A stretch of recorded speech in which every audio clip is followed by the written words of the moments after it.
buenas tardes.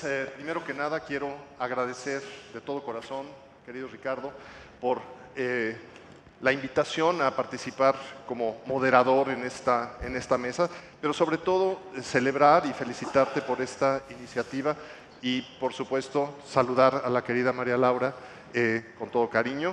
Felicitar también a Fernando Espinosa por la coordinación de toda esta iniciativa. Me da un enorme gusto poder compartir en este mediodía una mesa de reflexión sobre temas que me parecen de veras importantes, y quiero agradecer y presentar a tres queridos amigos, además personas que han dejado una impronta muy importante en la vida cultural de nuestro país.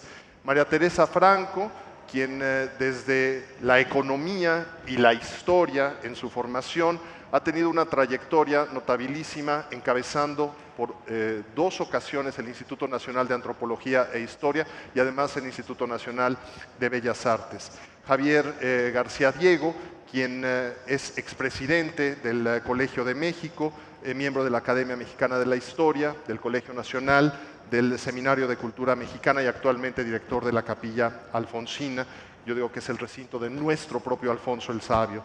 Felipe Leal, arquitecto con una trayectoria creativa independiente propia, pero además director de la Facultad de Arquitectura de la UNAM durante 2 periodos, exsecretario de Desarrollo Urbano de la Ciudad de México, presidente actual del Seminario de Cultura Mexicana y también miembro del Colegio Nacional. Así que, como verán ustedes, las calificaciones intelectuales de quienes nos acompañan para reflexionar sobre la libertad creativa y la financiación de las artes son de veras estupendas. Y quisiera yo comenzar la reflexión con una máxima que hemos defendido en más de una ocasión.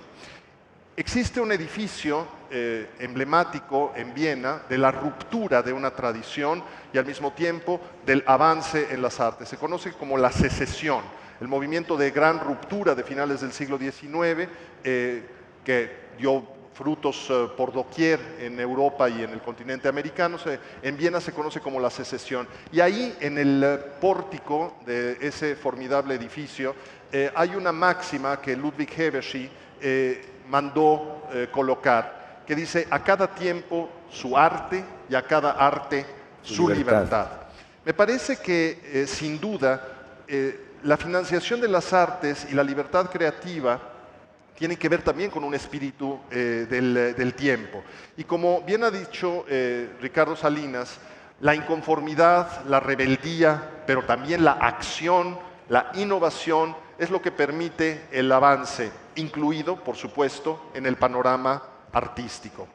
La ruptura.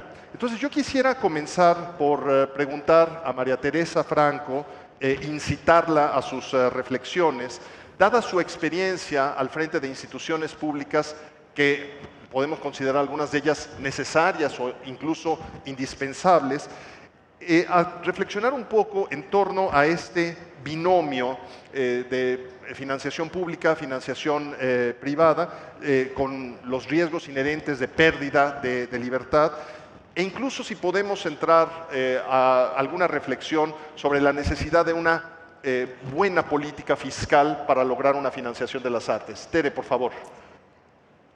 También digo muchísimas gracias por esta invitación, don Ricardo, Sergio, y participar en esta mesa sobre la libertad creativa y la financiación, y leyendo el conjunto de postulados que animan la creación de este centro y los proyectos que ya existen aquí, no resistí a tomar para el inicio de esta charla un concepto que siempre me conmovió de este gran pensador, ensayista y muy polémico norteamericano, Emerson, que dice que la modernidad perpetua constituye la medida del mérito de toda obra de arte.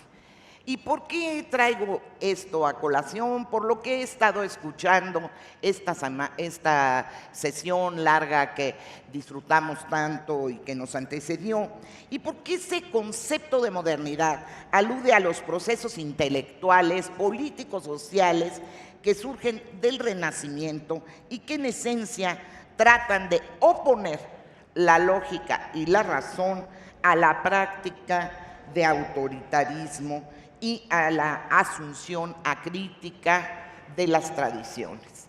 Esto para mí es un punto de partida y no pretendo aquí interiorizarme en analizar las definiciones teóricas del significado tan polivalente de modernidad, porque sí lo abordo en el sentido de que da paso a la creación de individualidades y obliga a que los hechos y los objetos se hagan de reconocimiento y apropiación universal.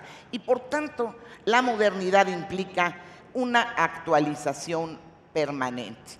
Creo que cuando Sergio citaba ahora esa ruptura que se expresa en Magnífico Inmueble y Proyecto Cultural en torno a la secesión, pues nos invita a pensar de qué manera la producción artística siempre refleja de alguna manera el ámbito económico, político y social que pueden en buena medida determinar la producción intelectual, científica, artística, pero que nos llevan a una más vieja reflexión, que es lo que plantó en su momento como también una suerte de ruptura para leer el arte, que es Aristóteles. Y él decía, el arte es un tipo de conocimiento que rebasa la experiencia.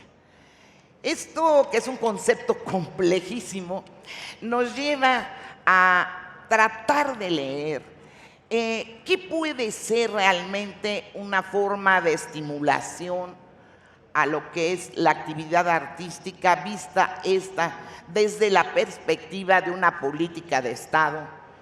Y pienso, pues no tengo de otra, dado que yo no he sido una teórica al respecto, pienso que la experiencia que algunos de nosotros hemos compartido en el sector público nos lleva a lo siguiente. Y veo en las láminas que hay un planteamiento que ya aborda esto. Es decir, muchos de los problemas de la cultura no se resuelven, si de financiamiento vamos a hablar, en el ámbito cultural.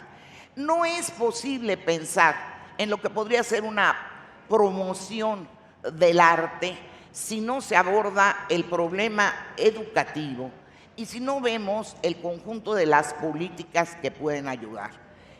En determinado momento creo que hay que invitar a que se le relean los años 90.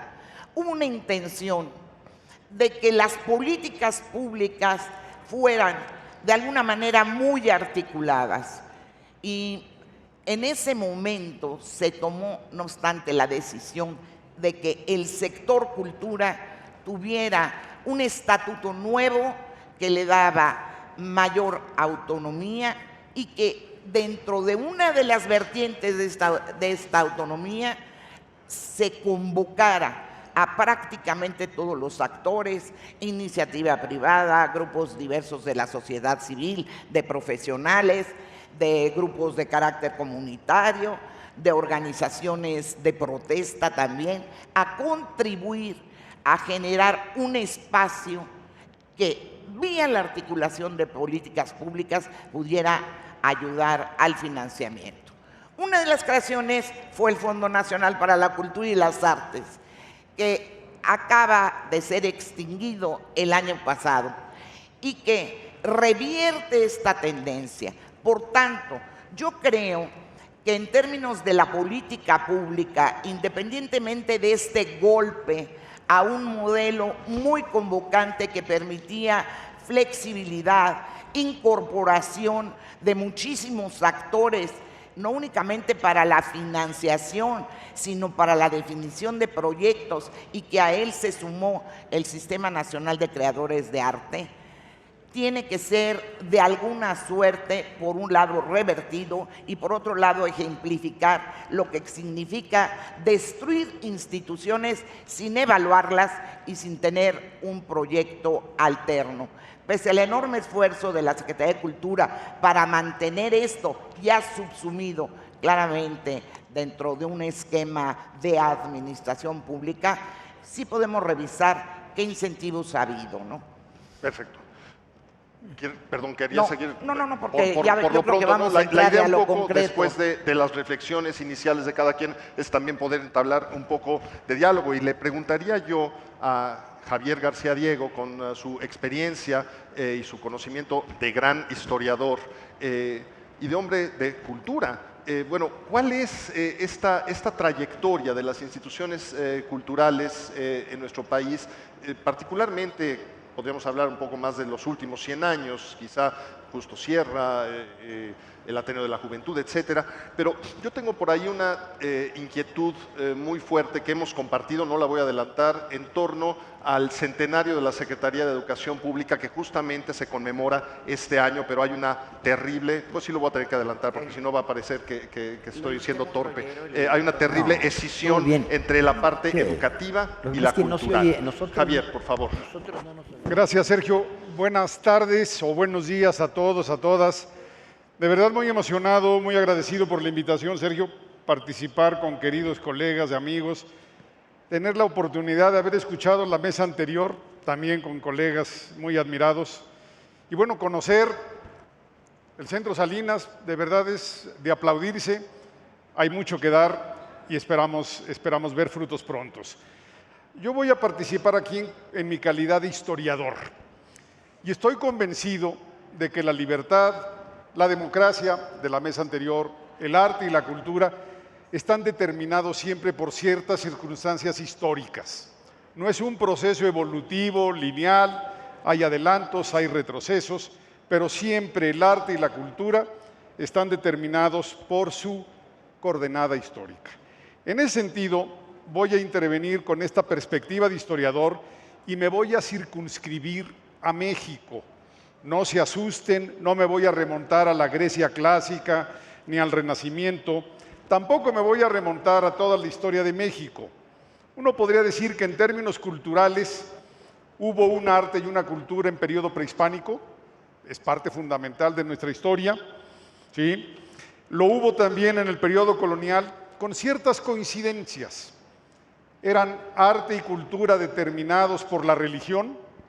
El primero era un estado teocrático, el segundo era un estado contrarreformista, y no solamente era un arte y una cultura determinadas por la religión, sino también vinculadas al fenómeno de la muerte.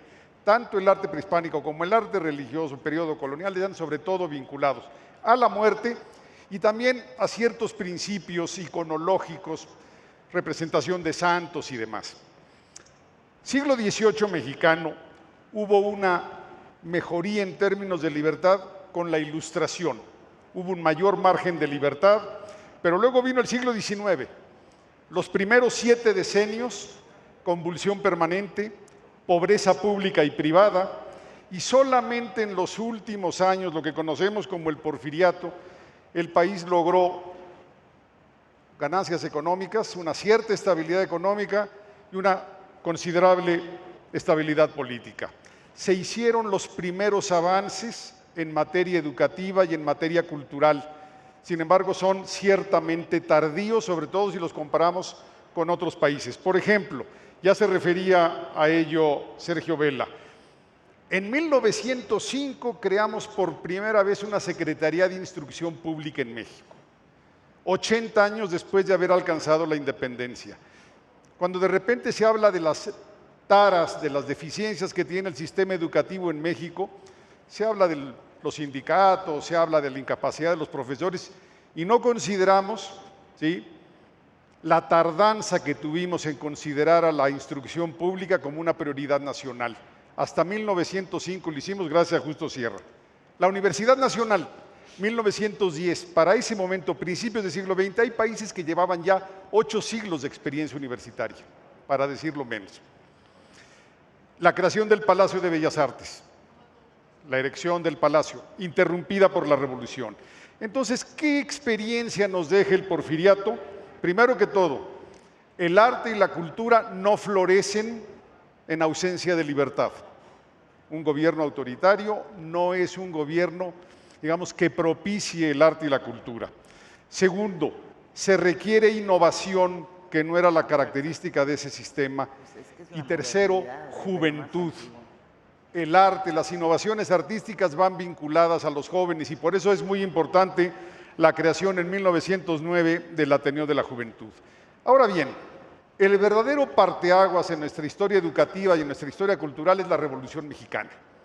Una de las prioridades fundamentales de todo el proceso. Se habla de democracia, el antireeleccionismo, se habla del reparto agrario, se habla de los derechos sociales de los trabajadores. La cuarta bandera que comparten todas las facciones revolucionarias es la universalización de la educación, aumentar la oferta educativa, y ahí lo más importante es la creación de la SEP y el personaje José Vasconcelos. Creo que es importante, este año vamos a conmemorar 3 efemérides históricas importantes, 1521, 1821 y el centenario de la creación de la principal institución posrevolucionaria, que es la Secretaría de Educación Pública. Por 2 razones. La educación es el principal canal de ascenso social con el que puede contar México, con el que ha contado México. Y segundo, la diferencia entre la Secretaría de Educación de Vasconcelos y la Secretaría de Instrucción de Justo Sierra es que el concepto de educación es mucho más amplio. Abarca instrucción, pero incluye arte, cultura, higiene, educación cívica y demás.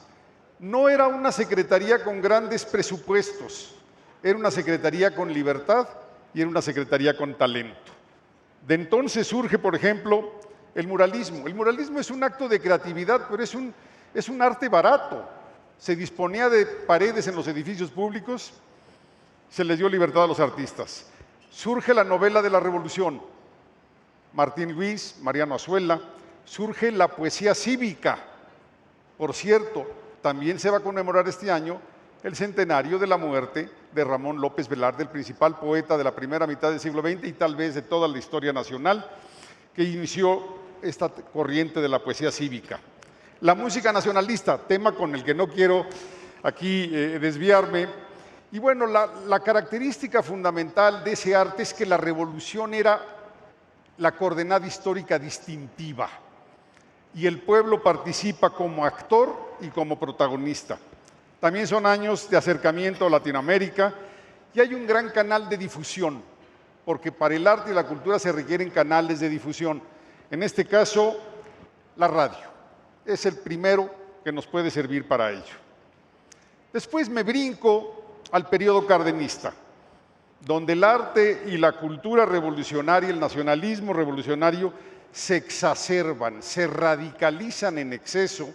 Son los años de la educación socialista y la radicalización mata la creatividad, mata el genio.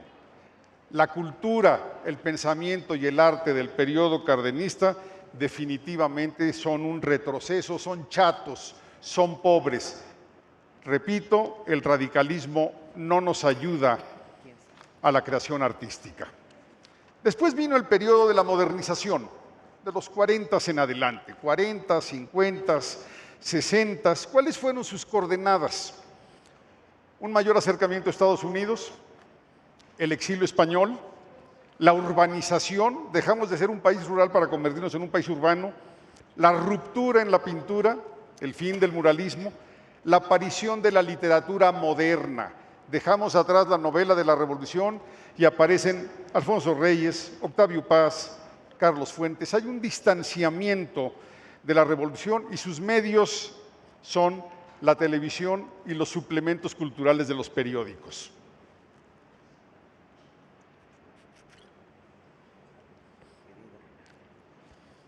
Otro momento histórico importante es el primer rompimiento entre el Estado y los artistas e intelectuales. A lo largo del siglo XX, la revolución nos había servido, la primera mitad del siglo XX nos había servido para cohesionar artistas, intelectuales y Estado. Hubo un primer rompimiento que se da en los años 60 la Revolución Cubana, que hace pensar que la Revolución Mexicana se había quedado moderada, tibia y demás.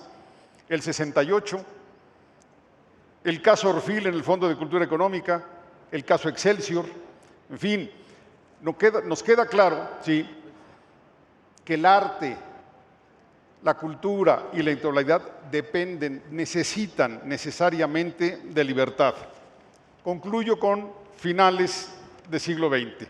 ¿Cuál sería la característica de estos años últimos del siglo XX? Gran autonomía artística, la aparición del mecenazgo privado. No lo había habido antes, era más bien un mecenazgo público, porque no existían empresarios privados, simplemente no había ahorro interno. Tampoco había una clase media que pudiera consumir arte y cultura, ¿sí? Esto se da hasta finales del siglo XX, 60, 70. El Estado busca la reconciliación con los artistas e intelectuales a través de la creación de Conaculta. Últimos años. ¿Qué tenemos hoy en día? Conaculta creció hasta convertirse en una Secretaría de Cultura independiente del proyecto vasconcelista. Yo me pregunto, y me imagino que es una pregunta que estará en la mesa, ¿se puede pensar en cultura ajena a la educación, al margen, paralela a la educación? Hay que reconocer que históricamente la educación se había convertido en una responsabilidad pública enorme. El número de niños y jóvenes que en este país reciben educación diaria equivale a toda la población de Centroamérica. Ese es el reto educativo que tiene este país. Es brutal. La Secretaría se había convertido en una instancia para negociar problemas laborales y para atender esa demanda educativa. Sin embargo, la pregunta sigue vigente. ¿Podemos contar con una cultura al margen de la educación? Voy a dar 2 o 3 ejemplos de en qué contemplo yo esta libertad de los últimos años. Monsiváis, la representación distinta a Octavio Paz, a Carlos Fuentes y a Alfonso Reyes. Los moneros importantísimos. Sin embargo, los retos de hoy son la crisis económica, el Estado intervencionista. El Estado tiene que entender que es distinto fomentar el arte a tratar de imponer línea. El conocimiento histórico, ¿sí?, no es saberse fechas, ni nombres, ni frases. El conocimiento histórico es poder transformar la experiencia pasada en políticas públicas adecuadas. La experiencia del cardenismo nos debería advertir que no puede florecer la cultura con un Estado intervencionista ni con un proceso radical. Eso, a mi modo de ver, es fundamental. No podemos fomentar arte y cultura con un Estado confrontado otra vez con artistas e intelectuales. No se puede. La pregunta, ¿a dónde vamos? Coincido con la mesa anterior. Soy optimista. La libertad va a triunfar. El Estado es incapaz de controlar el arte y la cultura.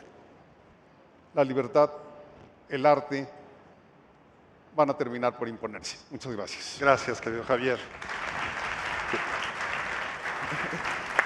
Ahora sí se puso bueno. Suscita aclamación la reflexión, sin duda relevante. Has mencionado algunos puntos que yo quisiera retomar también para la pregunta al querido Felipe Leal. Felipe, tú has estado al frente de instituciones públicas, como exdirector de la Facultad de Arquitectura. Tu trato con los jóvenes, tema que se ha tocado, ha sido importantísimo. Presides actualmente una institución autónoma como el Seminario de Cultura Mexicana, pero has tenido también tu participación como funcionario público en alguna ocasión y mantienes una práctica privada. ¿Cómo conciliar estos dos mundos? Han surgido aquí algunas reflexiones que me hacen volver a uno de los planteamientos iniciales que compartió con nosotros Ricardo Salinas en su mensaje de lanzamiento del centro, el tema de las buenas ideas, ¿no? El FONCA fue una buena idea. Hoy el FONCA está desarticulado. Javier mencionaba que el muralismo era una forma de arte barato, sí, pero también implicó una ruptura, porque antes se enseñaba que no se pintaba en las paredes, que las paredes se colgaban cuadros, pero no se pintaba en ellas. Y después la Escuela Mexicana de Ruptura, o el periodo de la ruptura, es ir en contra justamente de la propaganda del muralismo y tantos otros conceptos. En esta experiencia tuya, Felipe, ¿cómo conciliar los mundos de lo público, lo privado en la financiación de las artes, más lo que tú quieras ir añadiendo a las reflexiones de Tere, de Javier y las que hemos estado planteando? Sí, bueno, muchas gracias. Muchas gracias por la invitación y qué gusto estar aquí con ustedes, ¿no? Y felicidades a Ricardo Salinas por integrar todos esos proyectos no culturales y sociales en el centro Ricardo Salinas. Bueno, primero se pasa un poco partiría un poco en nociones generales, ¿no? Dicen que el artista ve lo que los otros no ven. El artista siempre ve, y eso es maravilloso, porque el literato, cualquier circunstancia que podamos tener, solo el literato pudo describir o narrar lo que vio, o el fotógrafo, o el pintor, o el arquitecto poder entender un espacio. Esa es la esencia de la creación artística. Yo creo que es algo que es formidable, ¿no? Ver lo que los otros no ven. Ahora, la arquitectura, desde luego, que es un arte con una enorme responsabilidad social. Es la construcción del espacio y todo, ya sea social o público, pero tienes una gran responsabilidad social. Retomaría algunas cuestiones de la historia que ha comentado Javier García Diego, en los momentos culminantes en el que la arquitectura de México ha dejado una huella muy trascendente, sobre todo el siglo XX, y que ha tenido que ver con estos impulsos que el Estado o algunos actores sociales han tenido para la creación. ¿Qué hubiera sido de la ciudad universitaria? O sea, la ciudad universitaria marca un momento histórico conocido como el Renacimiento mexicano, donde se integran no únicamente arquitectos, paisajistas, muralistas, pero los científicos. Participaron muchísimo todos los científicos, las lentes más lúcidas en la elaboración de los laboratorios, de los auditorios, el muralismo, el paisaje. Luis Barragán, por cierto, diseñó gran parte del paisaje. Claro, con cierta envidia, algunos arquitectos lo pusieron como jardinero. Jardinería, Luis Barragán. No sabían que ese jardinero iba a ganarse el premio Pritzker de arquitectura, que es como el premio Nobel, ¿no? De ese nivel. Pero estos momentos han creado una identidad de México importantísima. La ciudad universitaria logró fundir la tradición mesoamericana, y Tere lo sabe perfectamente, esos espacios abiertos. Si uno ve la ciudad universitaria es como ver Monte Albán. O sea, tú ves esa gran explanada y no son templos, sino son facultades que están alrededor. Las jerarquías del poder, la torre de rectoría, lo más alto, y las torres de las humanidades y las ciencias. Todo estaba conceptualizado en ese sentido. Esos momentos dejaron un financiamiento por parte del Estado que promovió en ese bienestar, en ese entusiasmo de la posguerra, para crear esa infraestructura para el país, para la nación. Pero no fue nada más en la educación, fue en los centros médicos, fue en los grandes multifamiliares realizados también por Mario Pani, y que crearon esta innovación. Pongo un ejemplo nada más. Muchos de ustedes conocen el edificio del Centro Urbano Presidente Alemán, que está en Félix Cuevas con Avenida Coyoacán. Allá Mario Pani, que era un innovador, el artista, es el que vio otra cosa, le había encargado el fondo de pensiones del ISSSTE, que habían encargado a varios arquitectos, 200 casas en un terreno en la Colonia del Valle, que todos ustedes conocen, frente al hospital del 20 de noviembre. 200 casas. Y Mario Pani dijo, ¿cómo en ese terreno van a caber 200 casas individuales, cada una con su jardincito? No. Llegó y cuando iban a llegar al concurso, llegó con un plano que se volvieron locos todos los que los presentó. Y dijo, pues yo aquí les traigo un planteamiento donde caben 1000 departamentos en altura y voy a dejar el 60% del área libre. Va a haber albercas, va a haber áreas jardinadas, va a haber locales comerciales, va a haber lavanderías para que no necesariamente las amas de casa tengan que hacer ese trabajo, vamos a hacer un trabajo social. Se quedaron impertérritos y le dijo, oiga, ¿y quién lo va a construir? Pues le voy a traer la próxima vez a un ingeniero que va a juntar a varias constructoras. Llevó al ingeniero Bernardo Quintana, que tenía 31 años. Se quedaron, ¿y usted cómo le va a hacer? Voy a integrar, yo solo no puedo, voy a integrar un grupo de constructoras, y ahí nació también la ICA, Ingenieros Civiles Asociados. Entonces, esos chispas de innovación y de creación hablaban de una sociedad realmente que estaba estimulando y había una tolerancia por parte del Estado y la sociedad para permitir ese tipo de proyectos. Entonces, eso fue en vivienda, ya lo hablé en educación con la ciudad universitaria, no se diga en la salud, apareció el centro médico, muchos otros proyectos.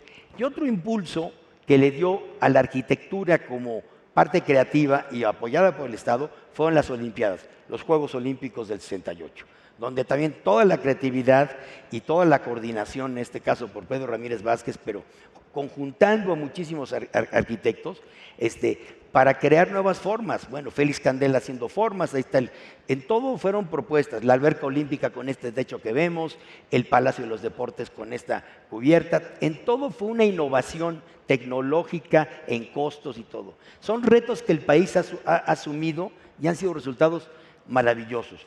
Muestra de ello es que esa imagen que todavía se tiene de la imagen gráfica de las Olimpiadas, creó lo que hoy todos tenemos en este ícono que lo tenemos que es Lance Wyman. Esta iconografía surgió en México 68.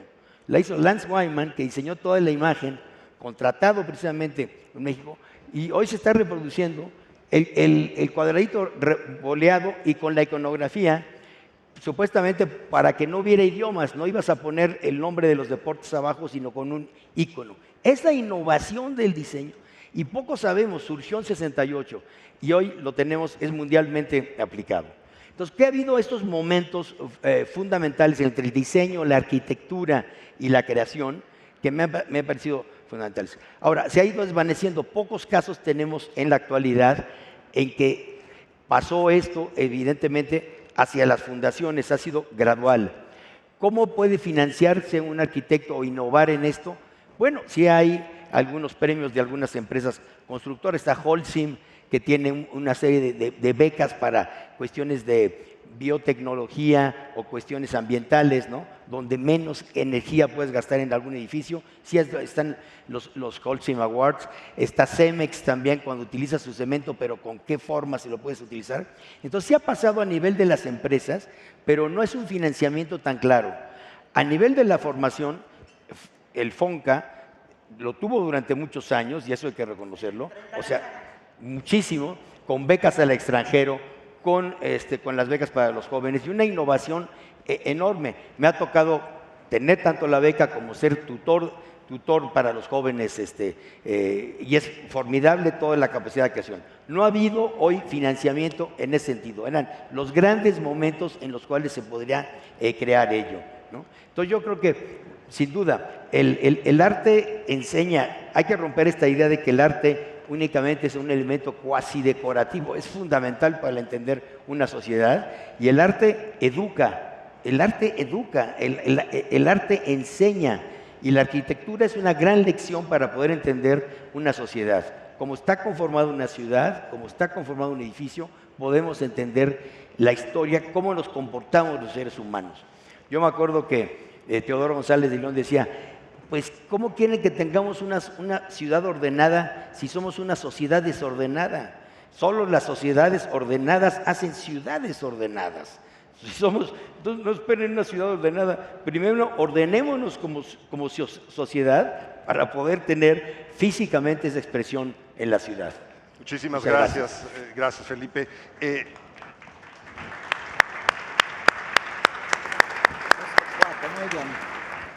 De aquí surgen varias reflexiones. Has mencionado, Felipe, que el artista ve lo que otros no ven. Decía Ernesto de la Peña, de feliz memoria, que el artista añade cosas buenas al mundo. Creo que eso es algo muy importante. Pero justamente yo quisiera no tanto dirigir la pregunta específica, sino más bien lanzar la pelota para ver quién la toma, y que dialoguemos en los minutos que nos queda.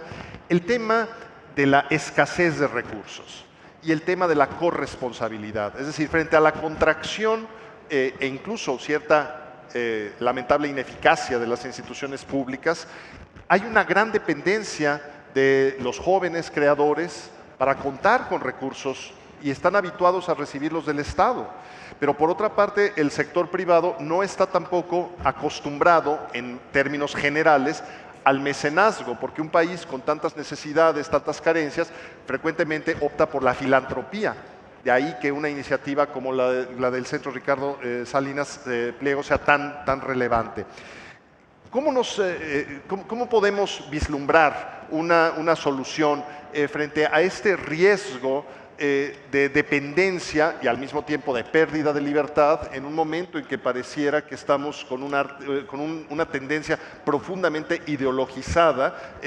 Mencionó Javier la mala experiencia del radicalismo en la época de Cárdenas, y cómo construir de veras este concepto de corresponsabilidad en que lo mismo a través de patronatos se puede apoyar la gestión de instituciones públicas fundamentales y el Estado apoye con una buena política de cualquier índole, pero con orientación sensata de tipo fiscal, a que haya recursos públicos que permitan un mayor desarrollo de las iniciativas privadas en materia de arte y cultura. ¿Quién quisiera tomar la pelota? ¿La tomas tú, Tere? Tomemos un tanto cuanto la pelota. Me parece que no ha habido una ruptura en cuanto a ciertos estímulos fiscales, diseñados quizá ya hace demasiado tiempo, pero que hoy podrían francamente potenciarse. Me refiero, por ejemplo, a los créditos fiscales. Exacto. Y me podría referir a muchas otras medidas que, vuelvo a insistir, la articulación de políticas públicas podría generar en el vínculo con la educación, en el vínculo con el desarrollo social, a través de las acciones que ya hace el sector público, con el vínculo con el turismo, en fin, se abren oportunidades de refinanciar una serie de tareas que tienen que ver con la animación, con la capacidad de impulsar la creatividad artística. Pero bueno, yo parto de la idea de que el Estado sigue siendo al momento el gran recurso para el desarrollo artístico y creo que no lo perderá. Tampoco estoy de acuerdo en lo que pasó en tiempos de Cárdenas, pero eso ya será otra polémica, digamos, pero creo que ha habido una continuidad en el sentido de que hay un respeto a la libertad de creación y creo que esta todavía no la he visto en riesgo. He visto en cambio el ataque político severo más bien a todo aquello que atañe a la orientación política y eso es claramente una amenaza. Sin embargo, yo diría que aparte de estos créditos fiscales hace falta una mayor seguridad política, seguridad jurídica para poder realmente convocar más a fondo a capitales diversos.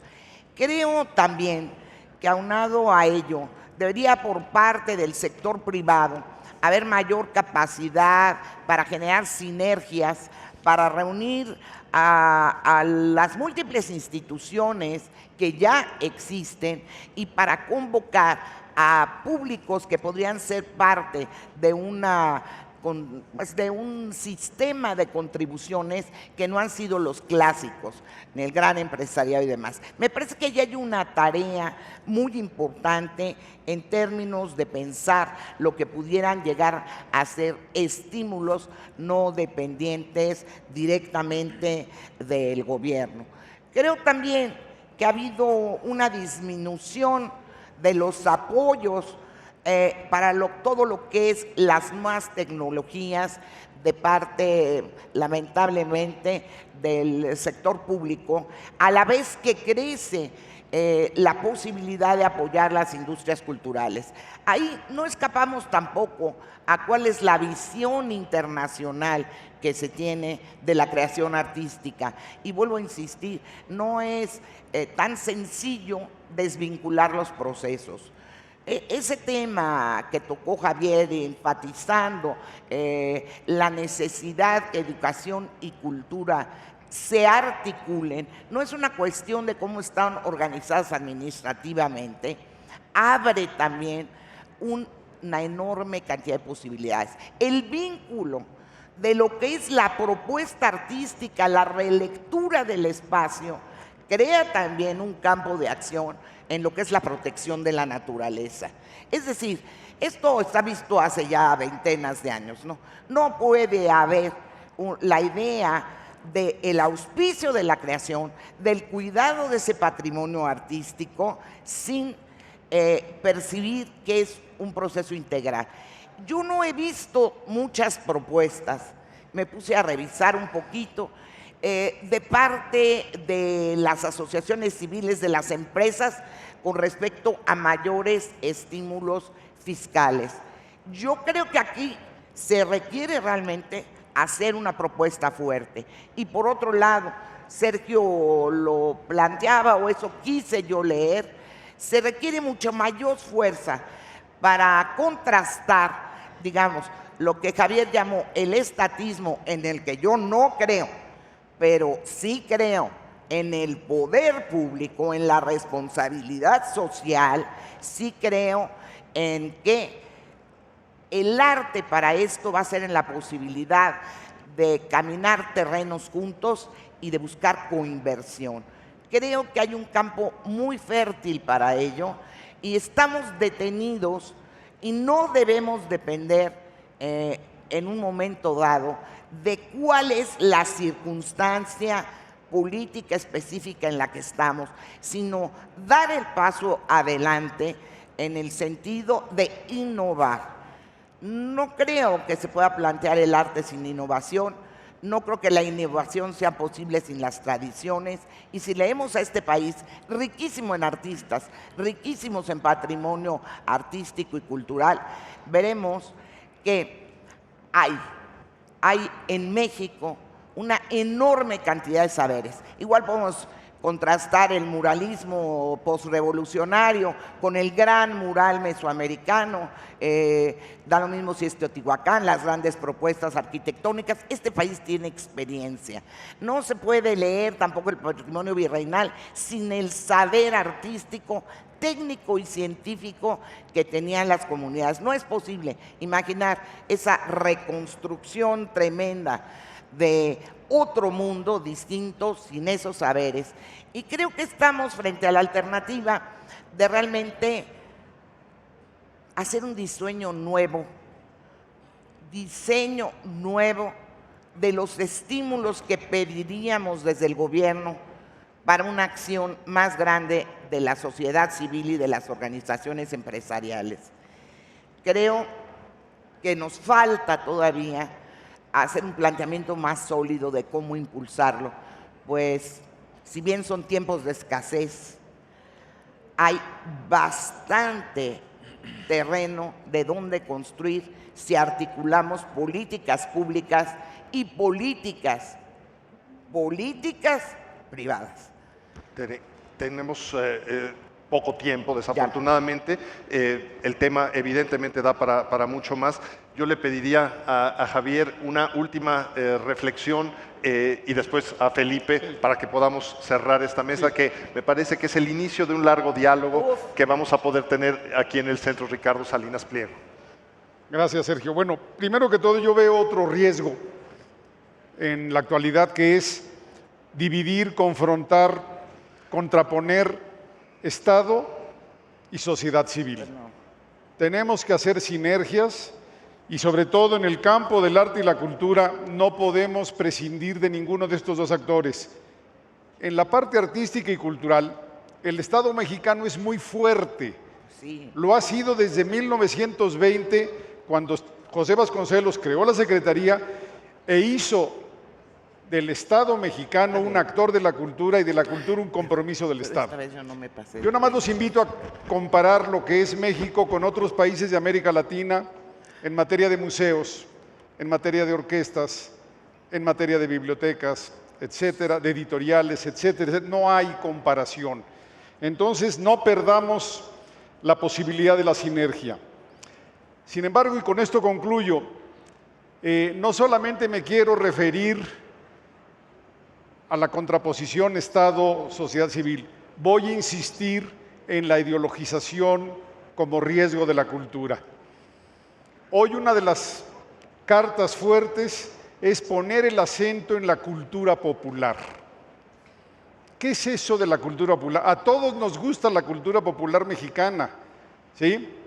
Sin embargo, para hacer cultura tiene que ser plural. Tenemos que tener acceso a la cultura popular mexicana, que es hermosa, pero también a la cultura occidental, también para la cultura iconoclasta, también para la cultura llamada oriental.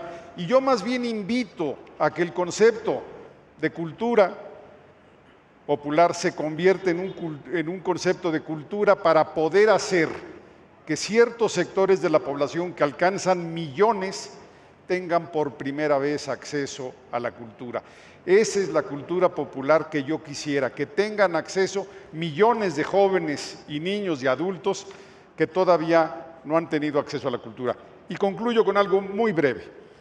Decía Felipe, el arte educa, y yo diría, pensando en el último año de la historia, que estamos viviendo, que espero que se pase a historia pronto y que deje de ser presente, el arte cura. El arte cura. Claro. ¿Qué sería de la pandemia sin contar con elementos artísticos y culturales? ¿Qué sería del ser humano durante el año pasado sin la lectura, sin la música? Ha sido, sí, una creación cultural individual. Tenemos que volver a la cultura, a la creación cultural grupal. Pero yo no me quiero imaginar la pandemia sin la distracción del arte y la cultura. El arte cura, no lo olvidemos nunca. Gracias, Javier. Felipe, una última reflexión, por favor. Claro. Es un buen binomio, Javier. El arte educa y cura. Y nos enriquece humanamente como nada, ¿no? Yo creo que es uno de los mayores enriquecimientos, es poder entender la realidad y muchos fenómenos a través, ¿no? A través del arte. En relación un poco a la financiación, evidentemente el mundo estamos en una transición muy grande. Cuando decían algo de los estados nacionales o los estados ya no van a tener la capacidad, o por lo menos, de financiar todos esos estímulos a la creación artística. Yo creo que ahí sí tenemos, hay una transición, hay un abandono por parte del Estado, que queda claro, y más aún en la administración actual, pero tenemos que tomar ejemplos internacionales de lo que está pasando. Uno ve en Alemania o ve en los países escandinavos, en los propios Estados Unidos, bueno, la cantidad de fundaciones, o sea, las propias universidades. Yo creo que ¿qué pasa con las universidades? ¿Qué pasa con los centros de educación? Con empresas, con fundaciones. Por ahí va la línea. O sea, no se puede cargar toda la formación, la estimulación a la creación artística en el Estado. Yo creo que no. Eso ya es una idea anacrónica. Hay una transición. El Estado debe garantizar la educación básica, fundamental, en mantener los principios de la identidad nacional y cultural, pero toda esta creación mucho más profunda ya debe depender de otros organismos, lo repito, las universidades, y creo que las empresas cada vez, no únicamente cuando se dice socialmente responsables, no, socialmente responsables en el sentido de el estímulo a la creación, deben de aparecer mucho más fundaciones. Creo que lo que se hace aquí, por eso estamos aquí reunidos, es precisamente, está abriendo cauce, ¿no? Precisamente, y que puedan venir en sus diferentes escalas. Me ha tocado conocer el país, lugares muy recónditos a través del Seminario de Cultura Mexicana. Realizamos misiones culturales y yo estoy sorprendido en lugares muy pequeños. Pongo el ejemplo, Mocorito, Sinaloa, que muchos dirían, bueno, la Atenas de Sinaloa le dicen, ¿no? Donde precisamente González Martínez hizo la promoción de la literatura. Hay dos o tres, los actores de los grandes agricultores son los promotores, dan las becas, claro, promueven la escuela, hacen promoción de la lectura, y en cada una de estas locaciones yo creo que hay que pensar en otra escala y romper esta idea que nada más el Estado es el que debe de darlo. Estamos en esa transición. Yo concluyo con eso. Gracias, Felipe. Bueno, como verán, el tema da para mucho más, pero el tiempo no nos permite extendernos. Yo quisiera concluir agradeciendo, por supuesto, a Tere Franco, a Javier García Diego, a Felipe Leal por sus valiosas intervenciones, celebrar de nuevo la iniciativa, Ricardo, y quedar con esta idea. Se ha plantado una semilla y tú has mencionado que habrá un árbol que nos cobijará con buena sombra, justamente para que una semilla pueda germinar, ir creciendo, floreciendo, fructificando, se hace el cultivo. Y es ese el término por el cual metafóricamente hablamos de la cultura. El término cultura, y refiriéndome a lo que mencionó David Koncevic, no es un término tan antiguo en el lenguaje occidental, es un término metafórico y que implica esa labor paciente de abrir un surco y irrigar tras haber sembrado una semilla. Que haya muy buenas cosas y que fructifique esto y que nos dé muy buena sombra. Ricardo, felicidades, gracias a ustedes, gracias a todos.